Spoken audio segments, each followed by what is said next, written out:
ಸಾಕು ಒಂದೇ ಸರಿ ಎಸ್ ಸರ್ ಕೇಳಿ ಚಿತ್ರ ನೋಡಿದ್ದೀರಾ? ಹಾಂ ಏನು ಅನಿಸ್ತಾ ಸರ್ ಇವರು ಚಿತ್ರ ನೋಡಿ? ಯಾಕಂದ್ರೆ 4ನೇ ಚಿತ್ರ ಸರ್ ಇಲ್ಲ ಬಜಾರ್ ಆಗ್ಬೋದು, ಆಮೇಲೆ ಅದು ಬರ್ತಾ ಆ್ಯಕ್ಚುಲಿ ಸುಮಾರು ಸಿನಿಮಾ, ಒಂದು 3 ಸಿನಿಮಾ, ಇದು 4ನೇ ಸಿನಿಮಾ.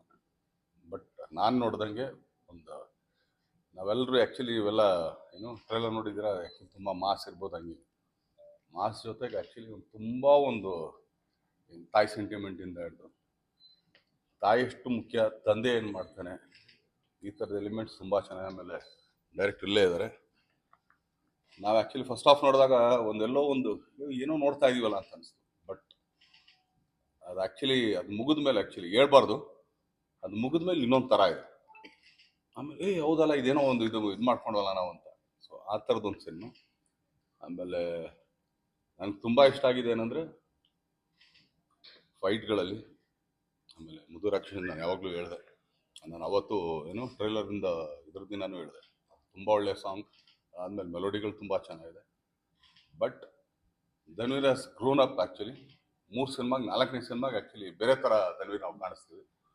ಅದಲ್ಲದೆ ಫೈಟ್ಗಳನ್ನ ತುಂಬ ಚೆನ್ನಾಗಿ ಅಂದರೆ ಪೋರ್ಟ್ರೇಟ್ ಮಾಡ್ತಾರೆ ಗೊತ್ತಾ. ಆ್ಯಕ್ಚುಲಿ ಫೈಟ್ಗಳೇನು ಅಂದ್ಕೊಳ್ತೀವಿ, ಸುಮ್ಮನೆ ಒಡಿ ಬಡಿ ಇದಲ್ಲ, ಅವನು ಪೋರ್ಟ್ರೇಟ್ ಮಾಡೋದಿದೆಯಲ್ಲ ಈಗಿನ ದಿನಗಳಲ್ಲಿ. ಸೊ ತುಂಬ ಚೆನ್ನಾಗಿ ಮಾಡಿದ್ದಾರೆ. ಯಾಕಂದರೆ ಒಂದು 6'3", ನನಗಿಂತ 1.5 ಇಂಚು ಅಲ್ಲ 1ರಿಂದ 2 ಇಂಚು. ಬಟ್ ಕಾಲು ತುಂಬ ಚೆನ್ನಾಗಿ ಯೂಸ್ ಮಾಡಿದ್ದಾರೆ. ನಾನು ಆ್ಯಕ್ಚುಲಿ ಯಾವಾಗಲೂ ಹೇಳ್ತಾ ಇರ್ತೀನಿ, ಕಾಲು ತುಂಬ ಚೆನ್ನಾಗಿ ಯೂಸ್ ಮಾಡಿದ್ರೆ. ಯಾಕಂದ್ರೆ ಉದ್ದಕ್ಕಿರೋರಿಗೆ ಆ್ಯಕ್ಚುಲಿ ಅಪ್ಪರ್ ಬಾಡಿ ಸ್ವಲ್ಪ ಚಿಕ್ಕದಿರುತ್ತೆ, ಬಟ್ ಲೋವರ್ ಬಾಡಿ ಸ್ವಲ್ಪ ಜಾಸ್ತಿ ಇರುತ್ತೆ. ಬಟ್ ಕಾಲು ತುಂಬ ಚೆನ್ನಾಗಿ ಯೂಸ್ ಮಾಡಿದ್ದಾರೆ. ತುಂಬ ಚೆನ್ನಾಗಿ ನೀಟ್ ಕ್ಲೀನ್ ಮೂವಿ.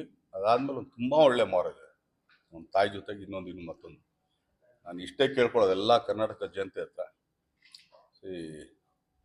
ವಾಮನ ಅಂದರೆ ಏನು, ಅವನು ಭಿಕ್ಷೆ ಬೇಡಕ್ಕೆ ಬಂದಂಥ ಹುಡುಗ.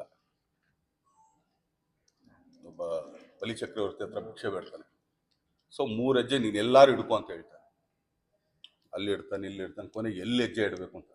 ಬಟ್ ಈ ವಾಮನ ಬರೀ ಚಿತ್ರರಂಗದಲ್ಲಿ, ಕನ್ನಡ ಚಿತ್ರರಂಗದಲ್ಲಿ 1 ಕಾಲು ಕೇಳ್ತಾ ಇದ್ದಾರೆ, ಅದು ಕನ್ನಡ ಜನತೆ ಕೊಡ್ತಾರೆ. ಸೊ ಆ ಹೆಜ್ಜೆ ತುಂಬ ಒಳ್ಳೆ ದೊಡ್ಡ ಹೆಜ್ಜೆ ಆಗುತ್ತೆ ಅಂತ ಹೇಳಿ. ಸರ್ ಸೊ ಸಿನಿಮಾ ಮುಗಿತು. ಸಿನಿಮಾನ ಸಿನಿಮಾ ಬಗ್ಗೆ ಸೊ ರೀಸೆಂಟ್ ಆಗಿ ರಾಯಲ್ ಸಿನಿಮಾ ನೋಡಿದ್ರಿ, ಈಗ 2ನೇ ತಮ್ಮ ಧನ್ವೀರ್ ಅವ್ರು ಆಕ್ಟ್ ಮಾಡಿದ್ರು ವಾಮನ ಸಿನಿಮಾ ನೋಡಿದ್ರಿ. ಇಬ್ಬರ ಕಾಂಬಿನೇಷನ್ ಸಿನಿಮಾ ಯಾವಾಗ ಬರ್ಬೋದು? ಸರಿ ಇಲ್ಲ, ಅದಕ್ಕೊಂದು ಒಳ್ಳೆ ಡೈರೆಕ್ಟ್ ಬೇಕು. ನಾನು ಇವತ್ತು ಹೇಳ್ತಾ ಇರೋದೇನೆಂದರೆ, ನಾನು ಮಾಡೋದಾಗ್ಲಿ ಇಲ್ಲ ಚಿಕ್ಕಣ್ಣ ಮಾಡೋದಾಗ್ಲಿ ಇಲ್ಲ ಧನ್ವೀರ್ ಮಾಡೋದಾಗ್ಲಿ ಇಲ್ಲ ಅನ್ನಲ್ಲ. ಒಂದು ಒಳ್ಳೆ ಕತೆ ಬರಬೇಕು. ಸುಮ್ಮನೆ ಧನ್ವೀರ್ ನಂಗೆ ಗೊತ್ತು, ಧನ್ವೀರ್ ಹಿಂಗೆ ಮಾಡೋದು, ನಾವು ಆ್ಯಕ್ಚುಲಿ ಒಂದು ಪದನೂ ಕೇಳಲ್ಲ, ಕಥೆನೂ ಕೇಳಲ್ಲ. ಧನ್ವೀರ್ ಮಾಡ್ತಾರೆ, ಆ್ಯಕ್ಚುಲಿ ಏನು ನಮ್ಮ ಚಿಕ್ಕಣ್ಣನೂ ಮಾಡ್ತಾರೆ. ಆದರೆ ಅವರಿಬ್ಬರಿಗೆ ಆ್ಯಕ್ಚುಲಿ ನ್ಯಾಯ ಒದಗಿಸಂತ ಒಬ್ಬ ಡೈರೆಕ್ಟರ್ ಆ ಥರ ಬಂದರೆ ಖಂಡಿತ ಮಾಡ್ತೀವಿ. ಇನ್ನು ನಾವು ಮಾಡಲ್ಲ ಅಂತ ಏನು ಹೇಳ್ತಿಲ್ವ. ಅವತ್ತು ಹೇಳ್ತಾ ಇರೋದು ಇವತ್ತು ಹೇಳ್ತಾ ಇರೋದು ಒಂದೇ, ನಾವು ಮಾಡೋದು ಕನ್ನಡ ಸಿನಿಮಾ. ನಾವು ಆ್ಯಕ್ಚುಲಿ ಯಾವುದೇ ಬೇರೆ ಭಾಷೆ ಸಿನಿಮಾ ಮಾಡ್ತಾರೆ ಇಲ್ಲ, ನಾವೇನು ಪ್ಯಾನ್ ಇಂಡಿಯಾ ಸಿನಿಮಾ ಮಾಡ್ತಿಲ್ಲ. ಕರ್ನಾಟಕದ ಜನತೆಗೆ, ಇಲ್ಲಿರೋ ಥಿಯೇಟರ್ಗಳಿಗೆ, ಇಲ್ಲಿರೋ ಸಿನಿಮಾನ ನಾವು ಮಾಡ್ತೀವಿ. ಧನ್ವೀರಲ್ಲಿ ನಿಮ್ಮ ಫಿಲಮ್ ಮೂವಿಯಲ್ಲಿ ತುಂಬಾ ಇಂಟ್ರೆಸ್ಟಿಂಗ್, ತುಂಬಾ ಡಿಫ್ರೆನ್ಸಸ್ ಏನು ಹೋಲಿಕೆ ನೋಡಿ ಈ ಫಿಲಮ್ ಹಿಂಗೆ ಮಾಡ್ಬೇಕಾಯ್ತು ನಾನು ಕೂಡ ಅನ್ನೋದೇನಾದ್ರು ಬಂದಿದೆ ಈ ಫಿಲಮ್ ನೋಡೋಕೆ? ಲವ್ ತುಂಬ ಚೆನ್ನಾಗಿ ಮಾಡಿದ್ರು. ಆ್ಯಕ್ಚುಲಿ ಆ ಥರ ಲವ್ ನಾವು ಮಾಡ್ಬೇಕಂತ ತುಂಬ ಇಷ್ಟಪಡ್ತೀವಿ. ಬಟ್ ಯಾರು ಆ ಥರ ಲವ್ ಮಾಡಕ್ಕೆ ಕೊಡ್ತಾರಲ್ಲ ಅಂತ ಅಷ್ಟೇ. ಸಾಂಗ್ ಬಗ್ಗೆ ನನಗೆ ಈ ಥರ ಸಾಂಗ್ ಕೊಟ್ಟಿಲ್ಲ, ಒಳ್ಳೆ ಸಾಂಗ್ ಕೊಟ್ಟಿದ್ದಾರೆ. ಅಲ್ಲಲ್ಲ, ಅಂದರೆ ಮುದುರಾಕ್ಷಿ ತುಂಬ ಚೆನ್ನಾಗಿದೆ. ನಾವ್ಯಾರು ಯೋಚನೆ ಮಾಡಿದ್ರೆ ನಿಮ್ಮ ಮದುವೆ ಆಗಿದೆ ಸರ್? ಆಗಿದೆ. ಯಾವತ್ತಾರು ಹೇಳಿದ್ರ ನಿಮ್ಮ ಹೆಂಡತಿಗೆ ಆ್ಯಕ್ಚುಲಿ ಮುದುರಾಕ್ಷಿ ಅಂತ?